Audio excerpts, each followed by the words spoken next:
What are the scariest true stories you've ever seen? In my hometown, you can really see large houses located in a wooded area. One of the owners of such an estate once got ready to have a drink with his friends, got drunk well, and returned home late at night. After checking all the pockets, I realized that I had forgotten the key to the entrance gate. So the dude decided to just climb up the frame to get inside. While climbing the bars drunk, he slipped and one of the sharp spikes on the gate pierced his left leg. The poor guy hung there, writhing in pain, but was afraid to call his wife for help. Since he sobered up immediately after experiencing a painful shock, he could logically imagine his wife's reaction to his screams. The man was absolutely sure that his wife would definitely press the button and open the automatic gate from inside the house. Since the gate rolls to the side, they will easily deprive him of his leg. If she does, the unfortunate man hung there all night, bleeding, until his wife woke up and accidentally looked out the window. She saw her husband in a terrible condition and immediately called the rescue service. My father, who is one of the firefighters who arrived at the scene, told me that they had to saw a pin to save the victim. Just imagine such a picture in your imagination that you are hanging on your gate all night and cannot call for help. It's creepy. This happened about 9 years ago. I worked as a mining engineer, servicing large equipment on an underground site located several miles deep into the earth. My duties included maintaining the operation of a large boiler generator. There were more than a dozen such installations, and each had several specialists working in shifts. The facilities entrusted to us worked around the clock and non-stop, as they provided electricity not only to the mine, but also to a small city located underground. According to rough estimates, the population was about 20,000 people. With such continuous operation, the equipment quickly deteriorated. Now the working boilers were often out of order, creating problems with energy supply. If the unit's brakes stopped immediately, electricity was cut off in the city. The priority of the mine was not chosen by chance. If there is no electricity in the industrial sector, the air pumps will fail, and this will lead to the death of all living things in the dungeon. So everything is provided for. For decades, none of the inhabitants of the underground city came to the surface, fearing epidemics and other dangers. It was a completely autonomous existence. Among the population there were politicians, workers, the service sector, weavers, cooks. People worked in all the professional areas necessary for life. Every adult had a workplace. My wife taught at the school where our 3 children studied. Robert will be 16 in 3 years. Then the guy will leave school and start working. The other 2 guys were much younger than the older brother. I still remember every street to the smallest detail, my house from the control building in the underground city. I have preserved memories of hundreds of people, their faces, figures, and names. I can clearly imagine how our small cozy house was decorated and everything that was inside it. I see, as if in reality, his children's toys, a blanket and beds in the bedroom, the kids in our living room and kitchen.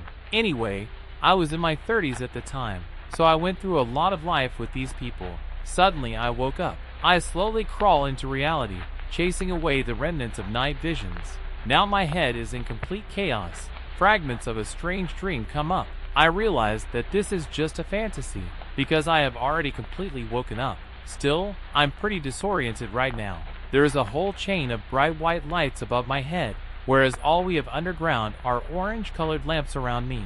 There are people around me whose faces I don't recognize, and they ask me all kinds of questions. It turns out that I contracted a serious bacterial infection and was hospitalized with a high fever.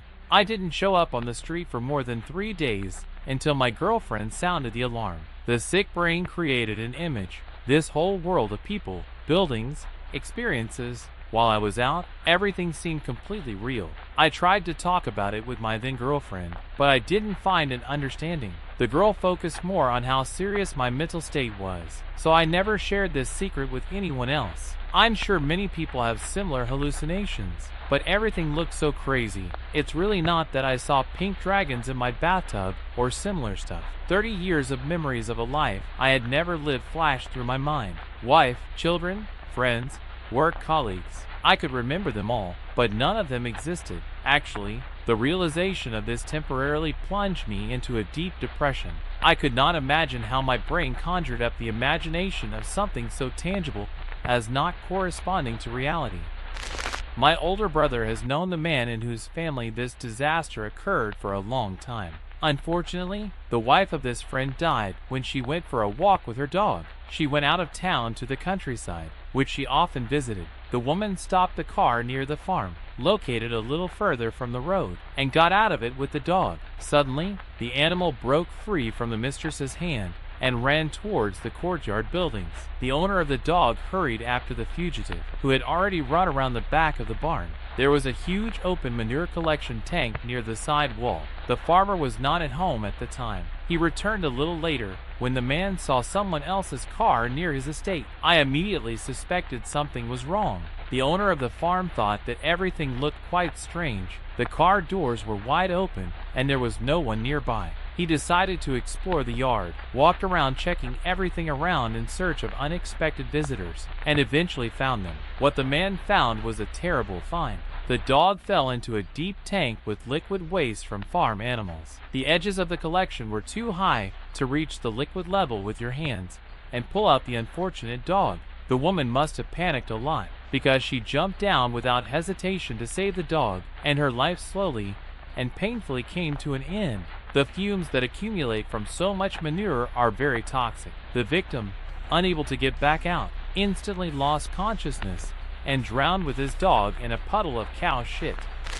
The driver of one truck for transporting semi-finished products that we bought for trade in a supermarket chain died in the cab. The bedroom area in this car is a cot with a mattress that can be thrown up, and seats and a table are arranged under it. So during the day, it is a dining room type installation, and at night the driver pulls the lever and lowers the cot down to sleep. Something happened while the man was resting. The cot turned over on its own and strongly pressed the sleeping driver against the wall. He couldn't bring himself to go back and soon suffocated. The car was stuck there for a long time, about 12 hours. Someone passing by noticed that the truck had been parked for too long. The company that designed the sleeping place for recreation made changes to its designs after learning about this case, so that this would not happen again. The case of amateur rugby. The guy was hit pretty hard in the collision, and he dislocated his hip. While waiting for an ambulance, a friend runs up to him and says that he is a physiotherapist and can ease the pain by moving the joint into place. With the consent of the victim, with a sharp movement, the friend sticks his hip back into the socket, and the guy screams furiously, immediately losing consciousness. When the ambulance arrived and took the victim to the hospital, upon examination it turned out that one of his testicles was knocked out as a result of friendly help and turned out to be out of place. It stuck in an empty hip socket. It happened in Salt Lake City in 1974. Carol Durant was at the mall when she was approached by a man who introduced himself as a police officer. He said that someone had tried to break into her car and asked the woman to come with him. He then added that he would take her to the police station for further proceedings, so she should get into his car. However, this guy wasn't a police officer, and he wasn't going to take Carol to the police station. As soon as he lured his victim into the parking lot, he quickly took handcuffs out of his car and put them on her hands. Then he pulled out a gun and threatened her if she resisted. Only the bandit was in a hurry, so he messed up. He wanted to put handcuffs on both wrists, but managed to snap only one ring. Carol desperately fought off the bandit. Despite several blows to the head, she managed to break free and escape. Her escape helped identify the perpetrator. An accurate description of his identity is one of the reasons for his arrest. The kidnapper was Ted Bundy, who had a previous conviction. Just 4 hours later, he attacked another woman who, alas, did not survive the meeting with the madman. It was in France. 2 American soldiers were on a train on their day off, passing by a toilet. They heard familiar sounds coming from inside, the way bolts usually click when rifles are loaded. The guys waited outside, hiding at the toilet door, and jumped on the scumbag, who was coming out with a gun in his hands. The captured man turned out to be a criminal who was going to go through the entire train, killing people. An 80-year-old longtime friend of my grandfather told us a story from his childhood when they were children. Together with his older brother, they loved to swim in a small pond at the old quarry. The narrator was 7 years old at the time, and his brother was 10. In short, in one such swim, the unexpected happened, whether a whirlpool formed below the water or a large air bubble burst, but a huge funnel opened on the surface and swallowed the teenager in an instant. The youngest had to run back home and tell his family about what had happened. The organized search and rescue operation did not give a result. No one has been able to find the boy. A classmate I went to high school with shared her secret with me. Her parents and younger brother went on a short weekend trip, but she couldn't go with them because she was practicing softball to participate in responsible competitions. The girl stayed at home alone at night in a completely dark room. She was sleeping in her bed. Suddenly, she was awakened by the loud sound of a broken window in her bedroom. She sat up in fright and held her breath, watching as someone's dark figure slowly crawled through the window into the room. The night guest is being examined. His eyes are not yet adapted to the dark, but he warily turns towards the bed because he begins to slightly distinguish the situation. The mysterious visitor, now it is quite clear that this is an adult man, slowly approaches the girl, trying to see closer that in front of him his face is almost close to her face. Before he realizes that this man is in bed, the eyes of the night guest widen in surprise. He slowly backs away and crawls back out the window. Obviously, a burglar broke into the house, who knew that the family had gone on vacation, and he did not expect to run into any of the owners at all. I was responsible for opening a new office for my employer and recruiting staff. The receptionist we hired was a sweet little old lady with a kind smile. She always brought us cookies and cakes, which she baked almost every day. She often said that her husband had an insatiable sweet tooth and was very fond of flower masterpieces of home cooking. Since all the children have already left their native home, the elderly woman does not adapt in any way how to cook enough pastries for the two of them, so it always turns out too much. Our caring receptionist constantly told everyone funny stories about her husband, what he had done the night before, what they had been laughing at together, and the like. The old man in her stories looked like a cheerful and contented husband, and she seemed to be the most pleasant of our surroundings, or so I thought. A few months later, the adult children became worried about the disappearance of their father and her husband. They found out from each other that the old man hadn't called any of them since Christmas, and lately Mom had been acting strangely,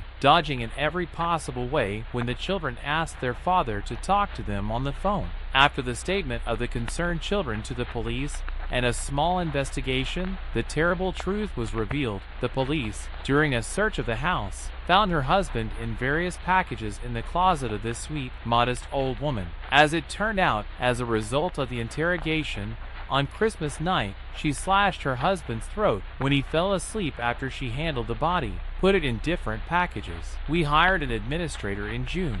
The man's dead body was found in August. For the time we knew her, the bags with all the contents remained in the room in a closed closet. The old lady carried cookies and told us funny stories about the eccentricities of Jim, who had been lying in her wardrobe all this time. Thank you all so much for watching. We have similar videos on the channel, and now they are on your screens. You can also go to my Discord server, where people write their stories that can be included in the video.